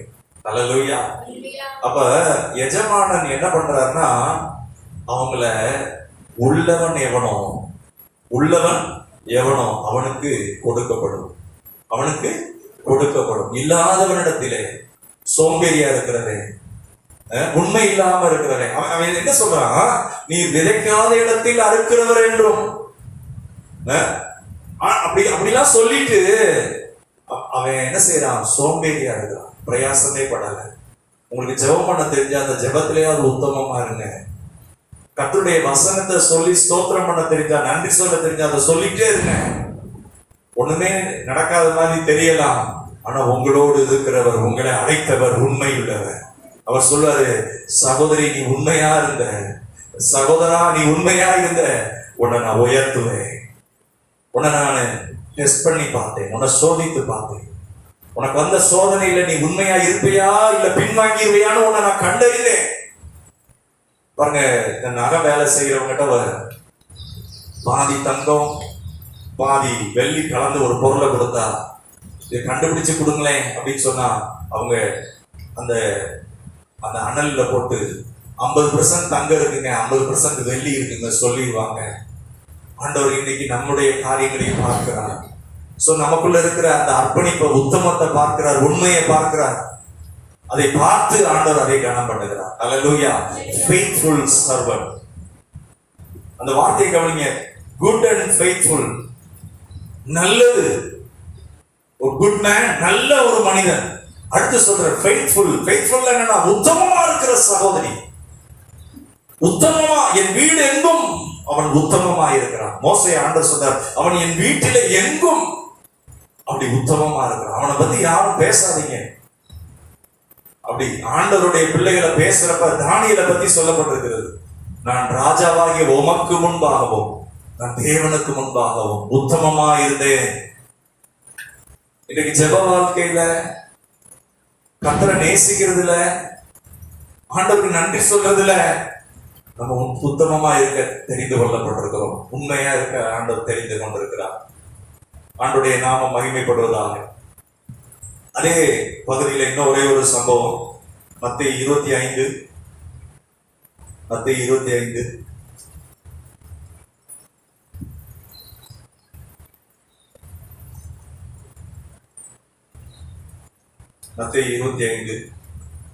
31 வசனம். அன்றைய மனுஷகுமாரன் தமது மகிமை பொருந்தினவராக சகல பரிசுத்த தூதரோடு கூட வரும்போது தமது மகிமையுள்ள சிங்காசனத்தின் மேல் வீற்றிருப்பார். அப்பொழுது சகல ஜனங்களும் அவருக்கு முன்பாக சேர்க்கப்படுவார்கள். மேய்ப்பனானவன் செம்மறியாடுகளையும் வெள்ளாடுகளையும் வெவ்வேறாக பிரிக்கிறது போல அவர்களை அவர் பிரித்து செம்மறியாடுகளை தமது வலது பக்கத்திலும் வெள்ளாடுகளை தமது இடது பக்கத்திலும் நிறுத்துவார். அப்பொழுது ராஜா தமது வலது பக்கத்தில் நிற்பவர்களை பார்த்து, வாருங்கள், என் பிதாவினால் ஆசீர்வதிக்கப்பட்டவர்களே, உலகம் உண்டானது முதல் உங்களுக்காக ஆயத்தம் பண்ணப்பட்டிருக்கிற ராஜ்யத்தை சுதந்திரித்துக் கொள்ளுங்கள். எல்லாரும் வாசிக்கலாம். 35 பசியாயிருந்தேன், எனக்கு போஜனம் கொடுத்தீர்கள். தாகமாயிருந்தேன், என் தாகத்தை தீர்த்தீர்கள். அந்நியனாயிருந்தேன், என்னை சேர்த்துக் கொண்டீர்கள். வஸ்திரம் இல்லாதிருந்தேன், எனக்கு வஸ்திரம். வியாதியாயிருந்தேன், என்னை விசாரிக்க. காவலில் இருந்தேன், என்னை பார்க்க வந்தீர்கள். அப்பொழுது நீதிமான்கள் அவருக்கு பிரதித்திரமாக, ஆண்டவரே, நாங்கள் எப்பொழுது உம்மை பசியுள்ளவராக கண்டு உமக்கு போஜனம் கொடுத்தோம், எப்பொழுது உம்மை தாகமுள்ளவராக கண்டு உம்முடைய தாகத்தை தீர்த்தோம், எப்பொழுது உம்மை அந்நியராக கண்டு உம்மை சேர்த்துக் கொண்டோம், எப்பொழுது உம்மை வஸ்திரம் இல்லாதவராக கண்டு உமக்கு வஸ்திரம் கொடுத்தோம், எப்பொழுது உம்மை வியாதி உள்ளவராகவும் காவலில் இருக்கிறவராகவும் கண்டு உம்மிடத்தில் வந்தோம் என்பார்கள். அதற்கு ராஜா பிரதித்திரமாக, மிகவும் சிறியவராகிய என் சகோதரான இவர்களில் ஒருவனுக்கு நீங்கள் எதை செய்தீர்களோ அதை எனக்கே செய்தீர்கள் என்று மெய்யாகவே உங்களுக்கு சொல்லுகிறேன் என்பார்கள். ஹல்லேலூயா. பாருங்க, இது கிரியைகளை ஒரு சிலர் என்ன செய்வாங்க, பிடிச்சுக்கிடுவாங்க. இதெல்லாம் செஞ்சாங்க, வஸ்திரம் இல்லாதவங்களுக்கு வஸ்திரம் கொடுத்தாங்க, சாப்பாடு இல்லாதவங்க சாப்பாடு கொடுத்தாங்க, அதை செஞ்சாங்க, இதை செஞ்சாங்க. அது அல்ல. அங்க என்னன்னா, இது இந்த ரட்சிப்பு என்பது இயேசுவினாலதான் வருது. ரட்சிக்கப்பட்ட நமக்குள்ள அந்த கேரக்டர் ஆட்டிடியூடையே மாத்திடுறது. இதெல்லாம் எஜமானனுக்கு பயந்து இல்ல, ஐயோ நியாய தீர்ப்புல நம்மளை அடிச்சிருவாரு, நரகத்துல போட்டுருவாரு, அது இல்ல. அன்போடு அவரை நேசிச்சு, இந்த அன்புக்கு நான் பங்க விளைவிக்க கூடாது, என்ன கிருபையா ரட்சித்து இருக்கிறார். இங்க சொல்லப்பட்டிருக்கு, எப்ப ஆண்டவரை நீங்க வஸ்திரம் இல்லாம இருந்தீங்க, எப்ப நீங்க பசியா இருந்தீங்க, எப்ப நீங்க தாகமா இருந்தீங்க, எப்ப நீங்க சிறையில இருந்தீங்க. அப்ப ஆண்டவர் சொல்றாரு, இந்த சிறியரில் ஒருவனாகிய சகோதரனுக்கு இந்த சுவிசேஷத்தை சொல்லும் போது, ஆண்டவர் நாமத்தை மகிமைப்படுத்தும் போது, இந்த சிறியரில் ஒருவனுக்கு நீங்க என்ன செய்வீர்களோ, ஆண்டவர் நாமத்துக்காக இதெல்லாம் இழந்தாங்க, ஆண்டவர் நாமத்துக்காக தங்களை அர்ப்பணித்தாங்க, அவங்கள நீங்க விசாரிக்கிறீங்க, ஆண்டவர் நாமத்துக்காக அதுல இன்வெஸ்ட் பண்றீங்க. கர்த்தர் அதை பார்க்கிறாரு. ஆண்டவர் சொல்றாரு, நீ அது எனக்கே செய்த, நான் காவலில் இருந்தேன், என்னை விசாரிக்க வந்தார். அன்பு கூறு, நேரம் எடுத்து ஆண்டவருக்காக ஆண்டவர் சமூகத்தில் ஜெபிப்பது, ஒரு தெய்வீகமான ஒரு பக்தியுள்ள சந்ததி உருவாக போதுன்னா அதுக்காக ஜெபிப்பது. ஆண்டவரே, உங்க நாம மகிமைப்படணும்ப்பா, ஆண்டவரே உங்க நாம மகிமைப்படணும், நான் சோர்ந்து போக மாட்டேன், என்னோடு நீர் இருக்கிறீர், ஸ்தோத்திரம் ஸ்தோத்திரம். நம்ம ஒரு ஆத்மாக்காக, அவங்களுக்காக ஒரு சின்ன பிரயாசம். யாக்கோபு 2ஆம் அதிகாரத்துல போட்டிருக்கு, நான் சகோதரனை நேசிக்கிறேன்னு சொல்லிட்டு, அவன் பசியா இருக்கிறப்ப நான் உன்னை நேசிக்கிறேன்னு சொல்லிட்டு அவனுக்கு ஆகாரம் கொடுக்காம இருந்தா, வஸ்திரம் இல்லாம இருக்கிற போது அவனுக்கு வஸ்திரம் கொடுக்காம இருந்தா, நம்ம அன்பா கூறுறோம். இது பொய்யான அன்பு அல்லவா, மாயமான அன்பு அல்லவா? அப்போ இங்க என்னதான் சொல்றாரு ஆண்டவர்? நான் வஸ்திரம் இல்லாம இருந்தேங்கிறாரு, பசியா இருந்தேங்கிறாரு, நான் காவல்ல இருந்தேன், நான் தாகமா இருந்தேன், எனக்கு தண்ணி கொடுத்தீங்கிறாரு. அப்படின்னா ஒரு சிலர் என்ன செய்யறாங்க, அந்த கிரியைகளை பிடிச்சுக்கிறாங்க. நற்கிரிகளினால நான் பரலோகம் போயிடலாம்னு நினைக்கிறாங்க. நற்கிரிகளால அல்ல, நம்மை அவர் ரட்சித்ததினால், அவர் நம்மளை ரட்சித்து நமக்குள்ள அந்த கேரக்டரை அவர் உண்டாக்குறார், நமக்குள்ள அந்த அர்ப்பணிப்பு ஆண்டவரை கொடுக்கிறார். நீ எனக்காக இது அன்போடு செய்யற காரியம். ஒருவேளை ராத்திரி முழுவதும் ஜெபம் பண்ணணும்னா அன்போடு செய்யற காரியம். ஏதோ ஒரு கட்டாயத்துக்காக ஆண்டவர் நம்மளை தண்டிச்சது அப்படிங்கிற மனதார ஆண்டவருக்காக செய்கிற காரியம். அல்லேலூயா. எபேசியர் 2ஆம் அதிகாரம், எபேசியர் 2ஆம் அதிகாரம் 8ஆம் வசனத்திலிருந்து 10ஆம் வசனம் வரை. எபேசியர் 2:8 எல்லாரும் எடுத்துக்கொள்வோம்.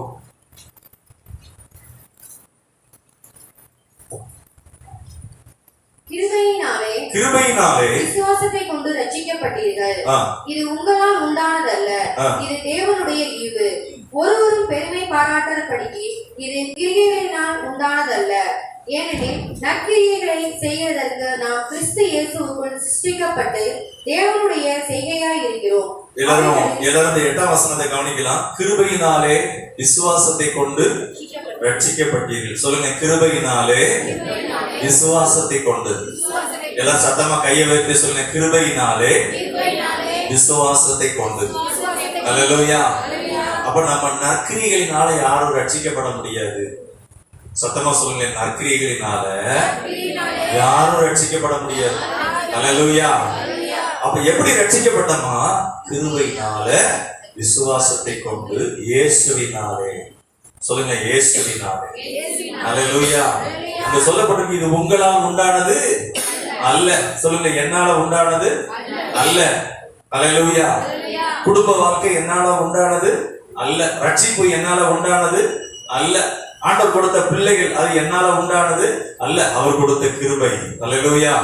ஆண்டவர் எனக்கு கொடுத்த ஊதியம், மேன்மை எல்லாம் அவர் கொடுத்தது. இங்க ஒரு வார்த்தை சொல்லப்பட்டிருக்கிறது, நீங்க இப்படிதான் ரட்சிக்கப்பட்டீர்கள், இது உங்களால் உண்டானது அல்ல, ஒருவரும் பெருமை பாராட்டாதபடிக்கு இது கிரியைகளினால் உண்டானது. சொல்லுங்க, கிரியைகளினால். அல்லேலூயா.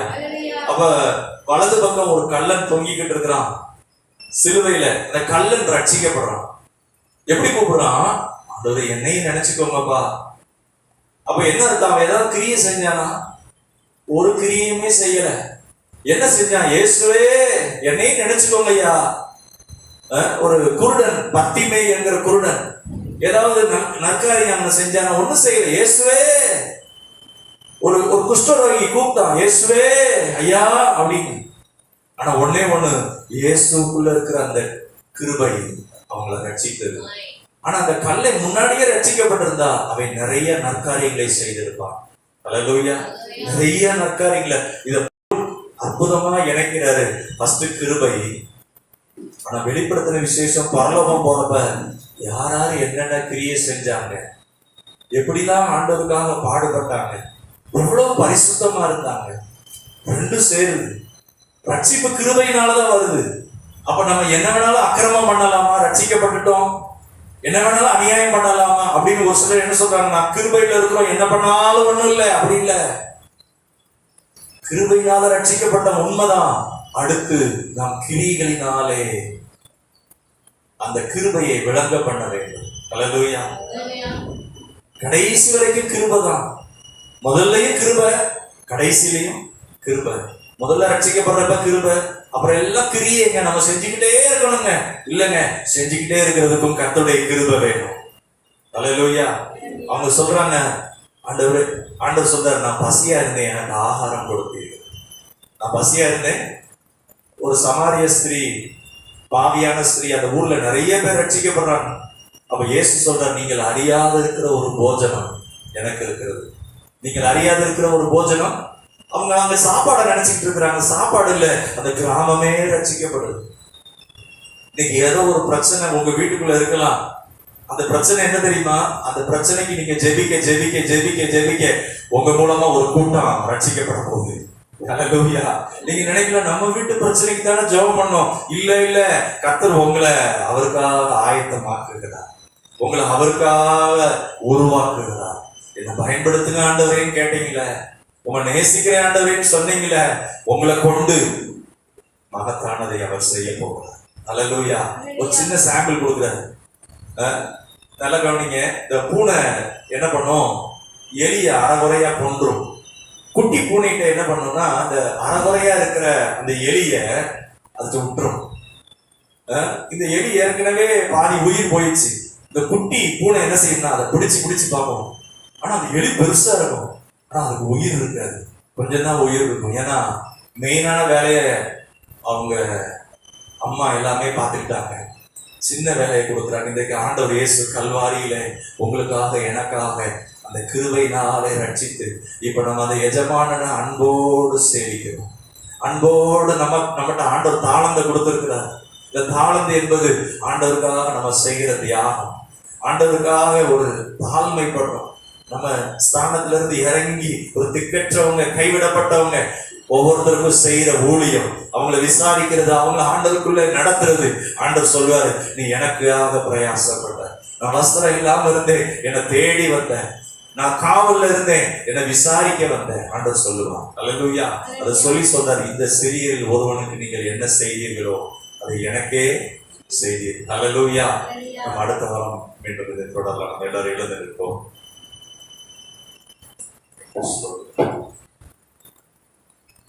Hallelujah, hallelujah. Praise the Lord Jesus. ஸ்தோத்திரம் ஆண்டவரே. ஓ நன்றி அப்பா, நன்றி ஆண்டவரே.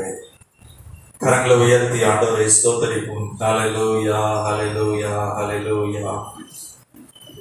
கைகளை உயர்த்தி சொல்லுங்களேன். ஆண்டவர் மேல வைத்த அன்பினாலே, ஆண்டவர் மேல வைத்த அன்பினாலே.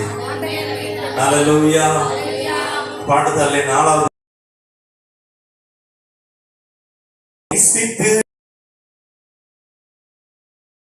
தாருமே உம்மை வாஞ்சையா என்று தொடர்ந்திட உங்க கிருபை தாருமே. உம்மை நேசித்து நான் வாழ்ந்திட உங்க கிருபை தாருமே. உம்மை வாஞ்சையாய் நான் தொடர்ந்திட உங்க கிருபை தாருமே. என்னை அழைத்தவரே உம்மை என்றென்றும் ஆராதிப்பேன். உண்மை உள்ளவரே உம்மை என்றென்றும் துதித்திடுவேன்.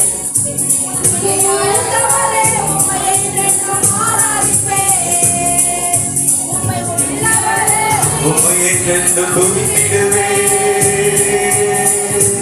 என்னை அழைத்தவரே உம்மை என்றென்றும்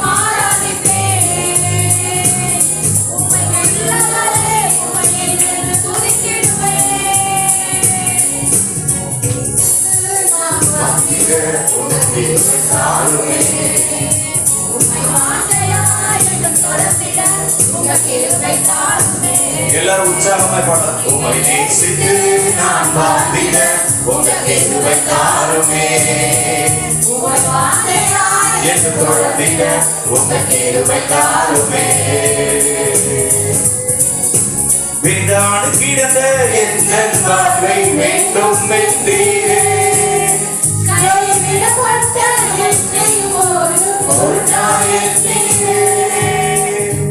விண்டாடு கிடந்த என் வாழ்வை வேண்டும் என்றீரே.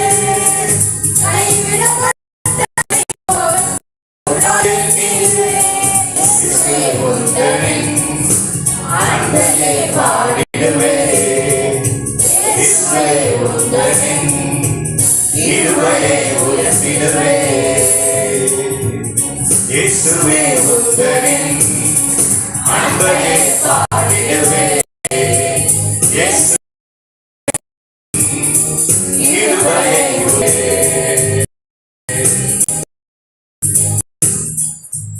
ரெண்டு கரங்களை உயர்த்தி ஹalleluya. எஜமானன் மேல இருக்கிற அன்பு, எஜமானன் மேல இருக்கிற அவர் என்னை நேசிக்கிறார். என் இயேசு எனக்காக முந்தி உயிரை கொடுத்திருக்கிறார். என் மேல அவர் அன்பா இருக்கிறார். உண்மையா சொல்லுங்களேன். ஆண்டவரே உமக்கு நன்றி அப்பா. என் குடும்பத்திற்காக உம்முடைய ரத்தத்தை சிந்தினீங்களா ஆண்டவரே. என் பிள்ளைகளுக்காக நீங்க சிலுவையில கைவிடப்பட்டீங்க.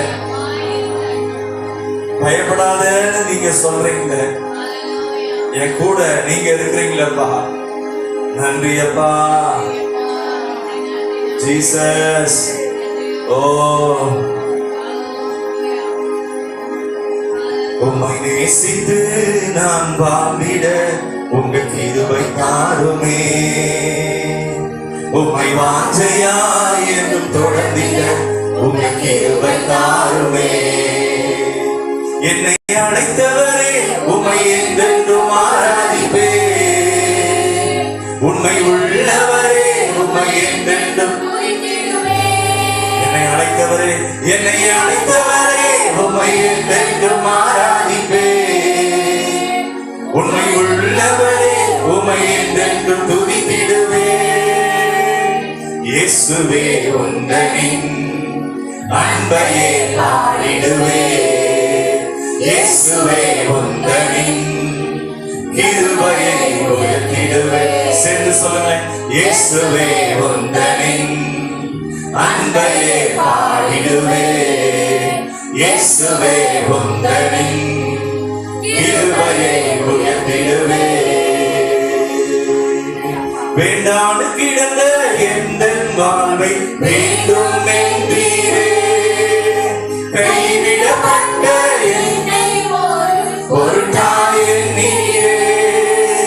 வேண்டாண்டு கிடந்த எந்த வாழ்வை வேண்டும் என்றீரே. கைவிடப்பட்ட என்னை ஒரு தாயின் நீரே. இயேசுவே உந்தனின் அன்பையே பாடிடுவே. கைகளை உயர்த்தி ஒப்பு கொடுக்கலாம். அப்படியே ஆண்டவர் வல்லமை அவர் உங்களை டேக் ஓவர் பண்றாரு, பொறுப்படுத்திக் கொள்றார். இயேசுவே உந்தனின் அன்பையே பாடிடுவே. இயேசுவே உந்தனின் கிருபையை உயர்த்திடுவே. இருளாய் கிடந்த எந்த வாழ்வில் ரட்சிப்பை தந்தீரே. அநேக வாழ்வை வெளிச்சமாய் மாற்றும் விளக்காய் வைத்தீரே. இருளாய் கிடந்த எந்த வாழ்வில் ரட்சிப்பை அநேக வாழ்வை வெளிச்சமாய் மாற்றும் விளக்காய் வைத்தீரே. ரெண்டு கரங்களை உயர்த்தி இயேசுவே உந்தனின் அன்பையே பாடிடுவே. இயேசுவே உந்தனின் கிருபையை உயர்த்திடுவே. இயேசுவே உந்தனின் அன்பையே பாடிடுவே. இயேசுவே உந்தனின் கிருபையை உயர்த்திடுவே. உம்மை நேசித்து நான் வாழ்ந்திட கிருபை தாருமே. கையிலவே தாண்டத்தை கேளுங்க. அப்படியே ஜெபம் ஆண்டவரே ஏறடுங்க. உம்மை நேசித்து நான் வாழ்ந்திட உங்க கிருபை தாருமே. உம்மை வாஞ்சையாய் என்றும் தொடர்ந்திட உங்க கிருபை தாருமே.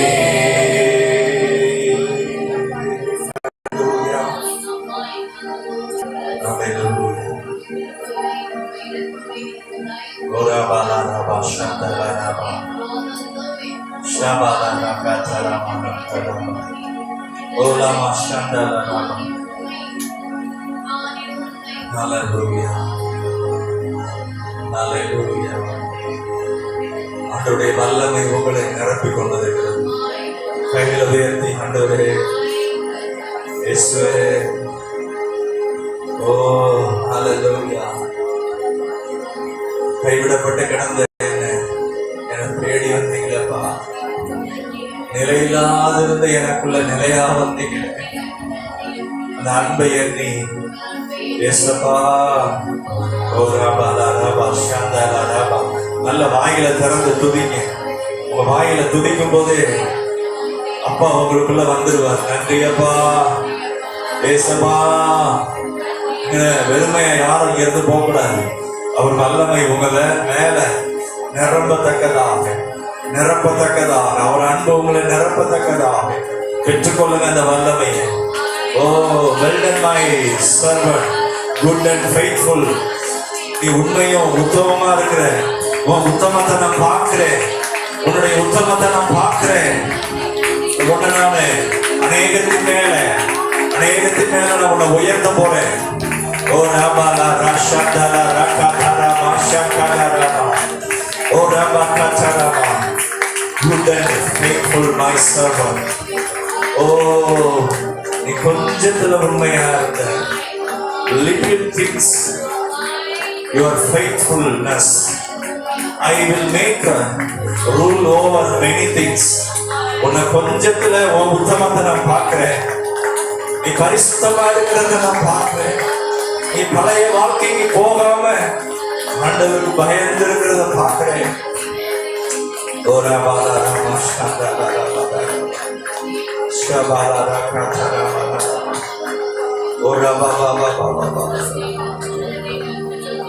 கவனிக்கலாம்.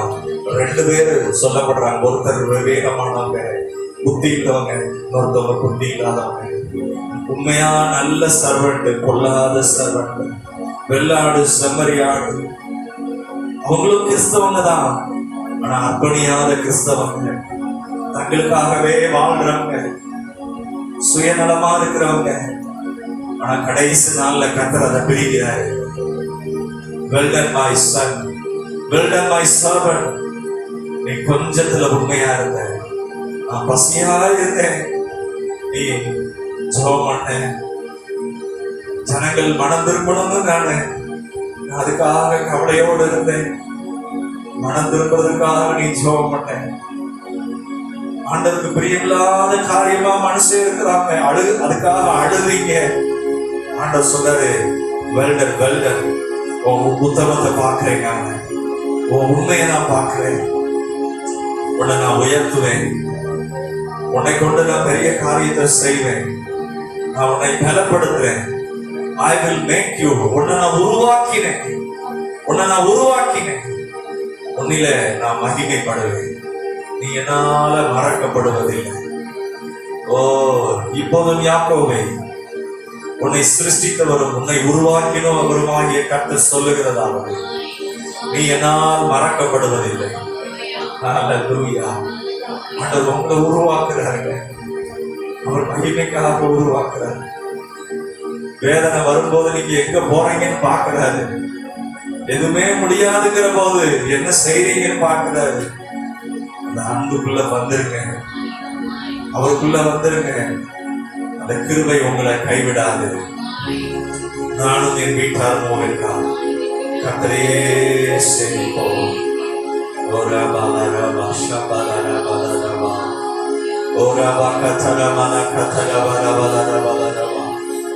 உங்களை நம்பி கர்த்தர் ஜீவனை உங்களுக்கு கொடுத்திருக்கிறார். உங்களை நம்பி கர்த்தர் இம்மட்டும் உங்களை பாதுகாத்து வந்திருக்கிறார். நீங்க நிர்மூலம் ஆகணும்னா என்னைக்கோ ஆயிருக்கலாம், ஆனா நிர்மூலம் ஆக்கல. உங்களை கொண்டு அவர் மகிமைப்பட விரும்புகிறார். அந்த அன்புக்கு நன்றியோடு இருப்பேன். கையை உயர்த்தி சொல்லுங்க, ஏசப்பா என் பாவங்களை மன்னிச்சீங்களே, அந்த அன்புக்கு நான் நன்றியோடு இருப்பேன். அக்கிரமங்களை மன்னிச்சீங்களே, அந்த அன்புக்கு நான் நன்றியோடு இருப்பேன். உமக்கு உத்தமமா இருப்பேயா, உமக்கு நான் பிரியமா இருப்பேன். நீங்க எனக்கு கொடுத்த என் வீடு, என்னை சுற்றி இருக்கிற சமுதாயத்துல உமக்காய் பிரகாசிப்பேன். உமக்காக நான் எழுப்புவேன். ஓரா பாலரபா ஷபலரபா லரபா ஓரா கரமா ஷதலரபா. வேண்டான்னு கிடந்த எந்த வாழ்வை வேண்டும் என்றீரே, கைவிடப்பட்ட என்னையும் ஒரு பொருட்டாயே நீரே. இயேசுவே உந்தனின் அன்பையே பாடிடுவே, இயேசுவே உந்தனின் கிருபையை உயர்த்திடுவே. அன்பை எண்ணுங்களே, உங்களுக்காக உயிரை கொடுத்தார். அப்படிதான் உங்களை மீட்டுக் கொண்டார், அப்படிதான் இறங்கி வந்தார், உங்க வீட்டை அப்படிதான் தெரிந்து கொண்டார். அற்பமான சந்தோஷத்துக்காக மகிமையான இயேசுவை வேண்டாம் விட்டுறாதீங்க. இந்த உலகத்தின் அசுத்தத்துக்காக ஆண்டவருடைய ரத்தத்தை மிதிச்சிடாதீங்க.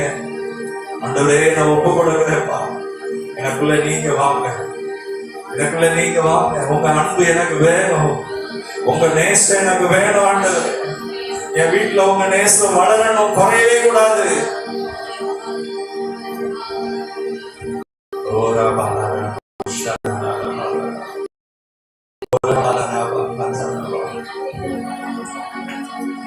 நீங்க இழந்து போனதெல்லாம் ஆண்டவர் மீட்டு கொடுப்பார்.